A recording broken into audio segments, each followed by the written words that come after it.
Let's talk about fire, faith, and finding meaning in the madness of our jobs. Welcome to First Responder Fitness with Carl Wimmer, where armor is forged through mental, spiritual, and physical preparation. Welcome to First Responder Fitness with Carl Wimmer. I am your host, Carl Wimmer, and I'm grateful that you are joining me again today for another episode, another podcast, one that we can focus on our physical health, our mental health, and our spiritual health. It's been a while since we've talked a little bit about our mental and spiritual health, and it's something that is on my mind a lot right now. Of course, I'm passionate about physical fitness, passionate about developing longevity, health, and strength for our first responders, because we are out there every day putting our life on the line for others, putting your safety, your physical safety on the line for others. And it's so important that you be physically fit, strong, and ready to take action, to protect yourself, to protect others. But at the end of the day, it is so critical that you are ready to retire and enjoy life. You have earned it and you deserve it. And it is so important that you have the ability to live a long, healthy, prosperous life well into your retirement years. And unfortunately, for too many of us in the law enforcement and firefighting community, we don't put enough focus on our health and our fitness. And so that's one of the reasons I am so passionate about physical fitness. But just as passionate, just as I am passionate about our physical fitness, I am passionate about our mental and our spiritual fitness. You see, as a first responder, you live on the front row. You have a front row seat to a world in chaos, to violence, to death, to loss, to injustice, and to heartbreak. And it becomes very, very easy as a first responder to feel angry, hopeless, or even worse, to become numb to the chaos that surrounds you. You see, you not only function in a world of chaos, but you are expected to thrive in this world of chaos. People look to you when you show up on scene. When you show up to disaster, people look to you. Their stress levels go down as your stress levels go up, because they see you as the hero arriving to take charge and to thrive in a world that is on fire. So where do you turn when the world feels like it's burning? And when your soul is burning out in a world like this? In this episode, we're going to get real about mental and spiritual fitness, particularly our spiritual fitness, and why your faith isn't just a private matter. It's a matter of survival. We're going to talk about how to find meaning when everything else around you feels meaningless, how to reconnect with a deeper purpose, and why now more than ever, faith matters. Faith matters to a first responder. Now, this isn't a sermon. It's just simply a soul check. Let's talk about fire, faith, and finding meaning in the madness of our jobs. I will never forget, and I think that most of you who have been have any experience as a first responder have stories like this. I will never forget this one. There's more than one, multiple stories that I could tell you and share with you over the years of being a police officer, a SWAT team leader, a sex crimes detective, patrolman. There's many, many instances that stand out in my mind, but one in particular, that a call that shook me to my very core. And it was one where I was called to check on some kids who were playing in a garage. A neighbor across the street was just noticing two little kids playing in a garage, and she actually thought that she saw one of them with a firearm. She didn't want to go over there and check it out herself. She wasn't sure what was going on. But she definitely wanted the police, somebody to go and check on them.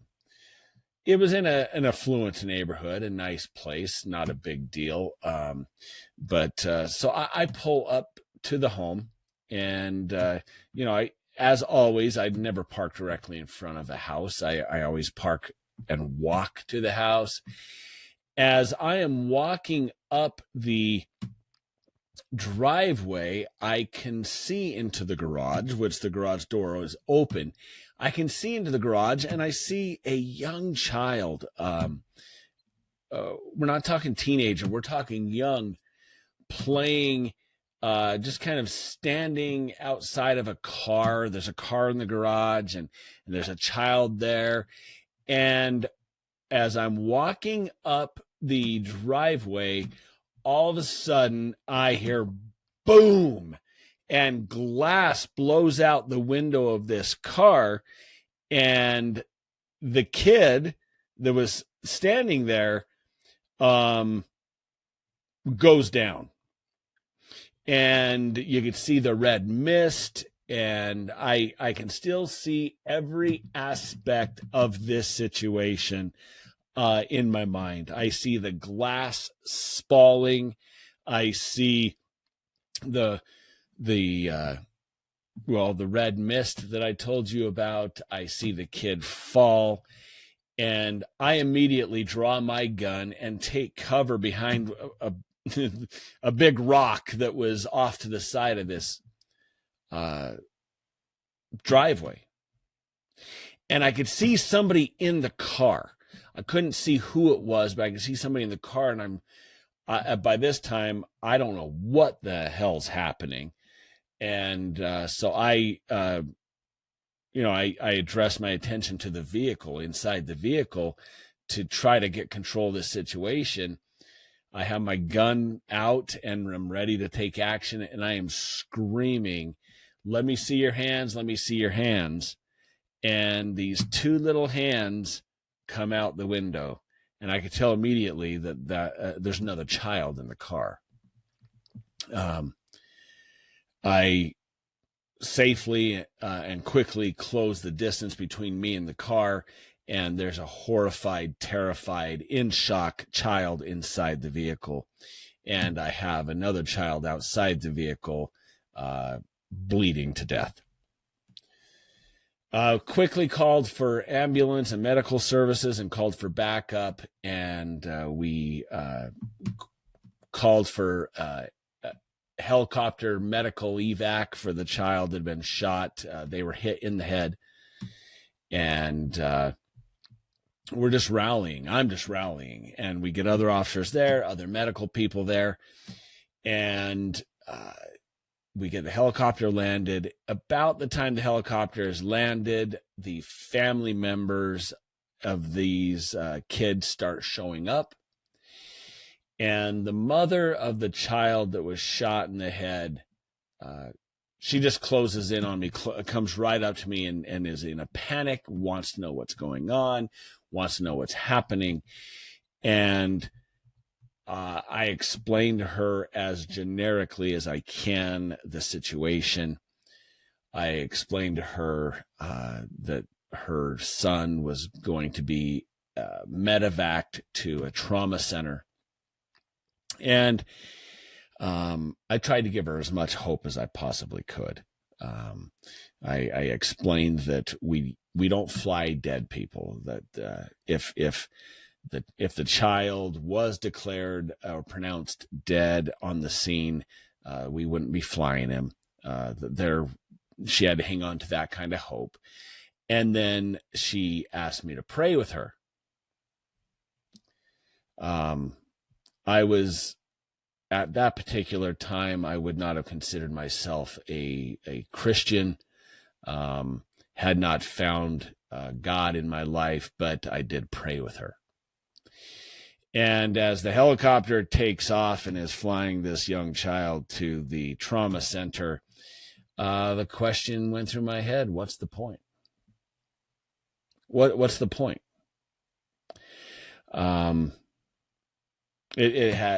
story had a tragic ending. The child died, and I assumed the child would die because, without getting too graphic, but you're all first responders, or family of first responders. You know, there was brain tissue in the garage. It was not a good situation. And it was a complete accident. Kids were playing in the garage and found the gun in the garage, and that's what took place. That's what happened. But I'll never forget my thinking: what's the point? You know, we signed up as police officers and firefighters to run into chaos. But what do we do when the chaos starts running through us? And that is what happened that particular day. And it happened on many other occasions throughout my career, where you're sitting here, what is the point? And the chaos starts running through you. And as I developed and grew as a law enforcement officer, my faith also grew. It had to. And I want to define faith for our first responder community. I want to define it simply as this: it's a trust in something bigger than ourselves, something deeper, and something eternal. It's not about religion or religious rules or Sunday mornings. No, faith is about survival. It's about survival for first responders. Faith isn't escapism. I oftentimes hear people say, "Oh, faith, it's it's for those who need a crutch." Okay, let me tell you something. 9 out of 10 times when I hear somebody say, "Oh, faith is for someone who needs a crutch," it's coming from a blowhard who has never lived a life of a first responder. It's coming from a blowhard who thinks that they've lived hard and that they lived a tough life and they know what they're talking about, but they've never really dealt with life and death.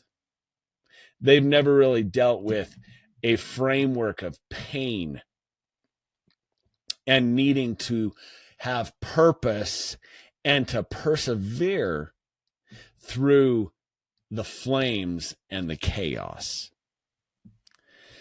Now, make no mistake about it, faith doesn't remove the fire, but for many of us, it gives you a reason to keep walking through it. Faith gives you a purpose behind the chaos. And this faith, this purpose, matters more than ever. It matters to law enforcement officers. It matters to firefighters, those who are on the front lines. Understand, when this job gets hard, your purpose for doing the job has to be a whole lot deeper than a paycheck. Your reason to continue on in this career has to be deeper than just the fact that you're making a paycheck every single month, that you're putting food on the table. Because while that is a deep purpose, it is not enough to get you through the hardest parts of this job. I think of Viktor Frankl. Viktor Frankl, who was a Holocaust survivor and became a psychologist and developed a lot of deep psychology, particularly around the area of finding a purpose that's bigger than yourself.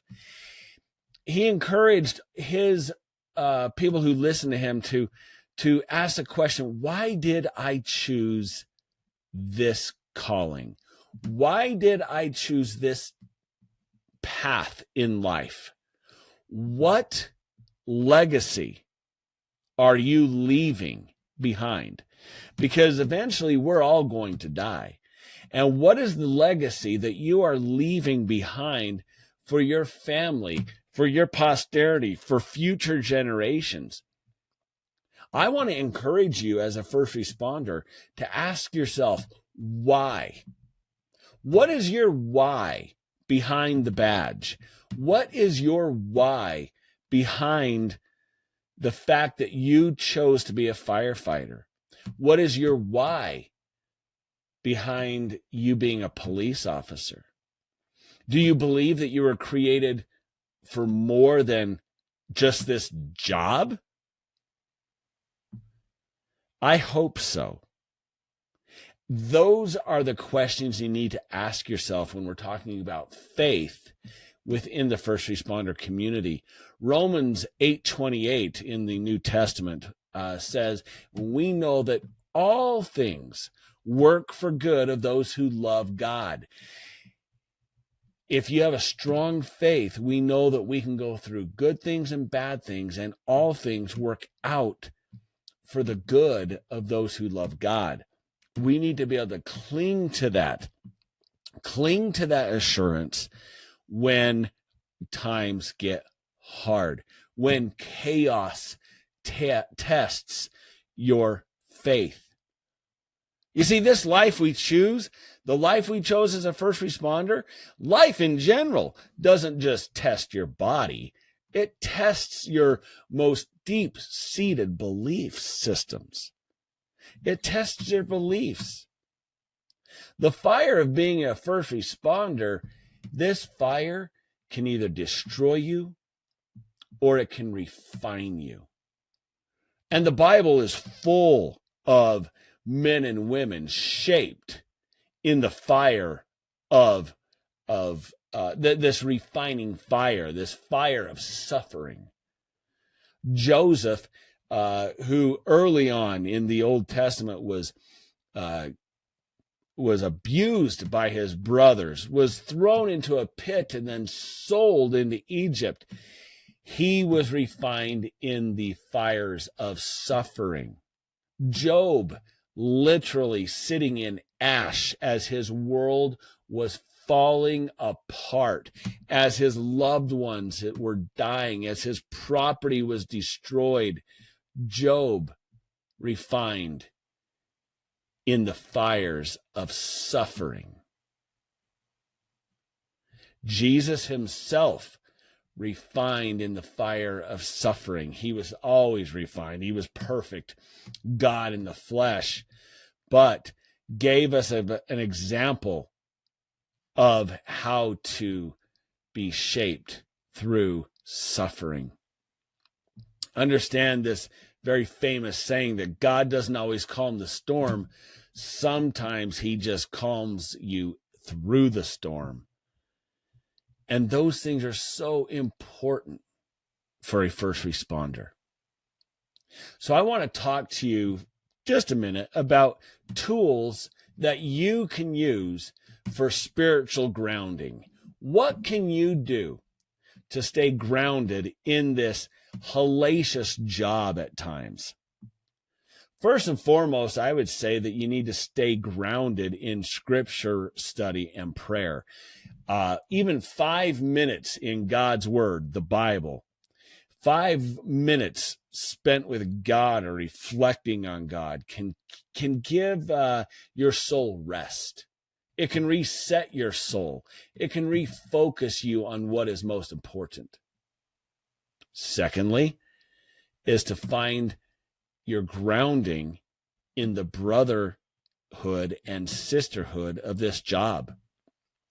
Find someone you can trust, someone you trust to talk to about more than just weightlifting or call outs in the job, but someone you can develop a real brotherhood with, a real sisterhood with, someone who you can talk to about serious issues. I will never forget the first major suicide that I went on, child suicide that I went on, and how it was, it shook me. It shook every officer that was there. And my dear friend, Justin Larson, who would go on to become actually a patrol supervisor to me. He would be a patrol sergeant. I was his assigned patrol corporal. And we worked well together.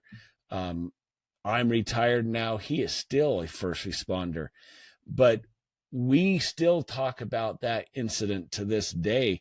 And we have talked about that incident immediately after it took place. We took time and we sat in our vehicles just talking and kind of debriefing over that particular situation. You need to find somebody who you can talk to through the pain, because pain shared is pain divided. And that is so important. That particular quote I got from Colonel David Grossman, pain shared is pain divided. And it's so important that we're able to share those chaotic situations with each other. I encourage you, as a third step to spiritual grounding, to take time out to slow down and worship each week, whether that's on a Sunday or a Saturday or whatever that looks like to you. Take a day to slow down, be still, and remember who you are. Fourthly, I would talk about mentorship. Have a pastor or a chaplain or an older first responder that you can lean on. I was greatly blessed and I benefited tremendously throughout my career having a chaplaincy program that was so strong and powerful. These chaplains who dedicated themselves to our first responders, to the law enforcement community, they never pushed themselves onto anybody, but they were always there and available for a phone call or a text. And I've shared this with you before. I will share it again. After an extremely violent, difficult situation that I was involved in on duty, it was late at night. I was out exercising, of course, and I couldn't get this situation out. I couldn't work through it. And I texted one of our chaplains and I just said, hey, I know it's, 3 a.m. Don't worry about, you won't get this for a while. Just when you get a chance, give me a call tomorrow. I just having a hard time working through some things. Literally within minutes, he called me. 3 a.m. He said, where are you at? I said, well, here's where I'm at. He's like, stay there. I'll meet you. This man got up, got dressed, came out and met me. And he prayed with me. He spent time with me. And he impacted me tremendously, not only in my law enforcement career, but it impacted me for years to come as I would begin my path in finding God in my life. So mentorship is huge. Understand this: spiritual fitness is not about perfection. It's about being present. It's about being present with God, being honest with yourself and with others, and admitting that sometimes this job asks for more than what you have to give it. It's important that you recognize the need for spiritual fitness and spiritual grounding in your life. I want to offer this final challenge to you in the law enforcement and firefighting community. If you've been there for a while, I would encourage you to be a light in the fire. Be that rock in the fire that others can turn to. You may not be able to stop the madness, but you can help bring meaning to it. If you're a leader, help bring meaning to the chaos to your younger officers, your younger firefighters. Your faith is not just for you. Someone in your crew, someone in your family, someone in your community needs it as well. So strengthen yourself. Don't just survive the fire. Shine in the fire. As we read in Matthew chapter 5, you are the light of the world. A city on a hill cannot be hidden.